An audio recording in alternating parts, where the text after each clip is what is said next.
तुका म्हणे सांडा घाटे तेने नका भरू पोटे. काल्याचा प्रसाद खा, शुद्ध सात्विक आहार खा, वाईट वक्ता खाऊ नका. आपल्या जिभेला जे चांगलं वाटावं ते खावं असं नाही. आपल्या जिभेला जे चांगलं वाटावं ते खावं असं नाही, तर आपल्या शरीराला ज्याची गरज आहे ते खावं. एक माणूस गेला लग्नात, त्याला गुलाबजाम फार आवडायचे. तिथं नेमकी गुलाबजामचीच पंगत होती. बसला पंक्तीत, घ्यायचा गुलाबजाम खायचा, घ्यायचा गुलाबजाम खायचा, घ्यायचा गुलाबजाम खायचा. इतके खाल्ले, इतके खाल्ले, इतके खाल्ले, इतके खाल्ले की पार गड्यापर्यंत आली. इतके खाल्ले, लागला ना डेडाय द्याला. आयो आयो आयो. गावकऱ्यांनी त्याला दवाखान्यात नेलं आणि डॉक्टरांनी त्याला 4-5 गोळ्या दिल्या आणि त्याला बोलले, तू आत्ताच्या आत्ता ही गोळ्या खा, लगेच बरा होशील.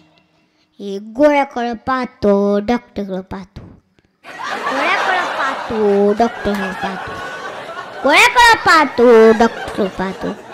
डॉक्टर म्हणतात, खा की लवकर बरा होशील. ते डॉक्टर म्हणाला, अहो डॉक्टर साहेब, जर इतक्या गोळ्या खायला जर पोटात जागा असती तर अजून 2 गुलाबजाम नसते का खाल्ले.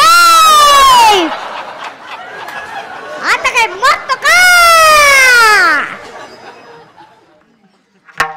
पण काही जण काय पण खातात. आमच्या मुक्ताई महाराजांनी एका गरोदर महिलाला विचारलं, ताई तुम्ही आता गरोदर आहेत, तुम्हाला काय खावं असं वाटतं. ते बया म्हणाली, मला आहे ना बया, मला आहे ना बया, मला आहे ना बया, नाकाचं मेकुरच खावं वाटतं. पण इतके लोक खाताचे ना झाले. विठाला विठाला